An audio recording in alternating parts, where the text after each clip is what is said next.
Dinhi sa presinto 6 kon Bula Police Station unang mitahan ang mag-amahan nga gitudlong suspect sa pagpanigbas angol sa usa ka tricycle driver nga nitabo kagapong adlaw sa barangay Baluan. Nagbasol, nagahilakog, nagapangayog kapasayloan sa sala ang sospek sa pagpanigbas angol sa Purok San Francisco, Baluan. Alas 3 hapon adlaw Huwebes, Disyembre 5, ang biktima.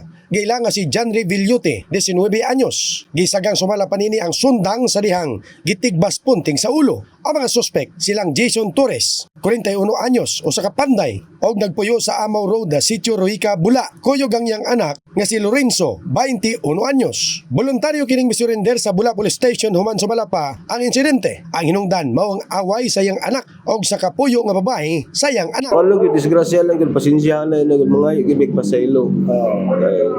Luoy po kaya akong pamilya, luoy po lang iyang pamilya po. Sa lugar nga nahitabuan, daghan ang saksi gumikan adunay lamay. Sumala kay John Mark Villute, 25 anyos. Siya unta ang natigbasan.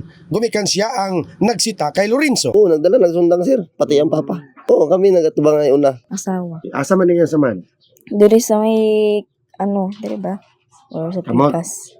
Nabalhin sa Lagaw Police Station ang kustodiya sa mag-amahan. Gumikan sa Area of Responsibility sa Lagaw ang nahitabuan. Nakuha usab sa pulis ang sundang nga gigamit sa krimen. Sumala kay Police Major Arinuel Cardos, frustrated homicide ang posibleng atubangon sa duha. According to the victim, willing siya mo file of case. Ang biktima sa pagpanigbas angol na dala diri sa may Dr. George Piruica Hospital. Subay sa iyang medical bulletin, stable ang kahimtang nining maong biktima.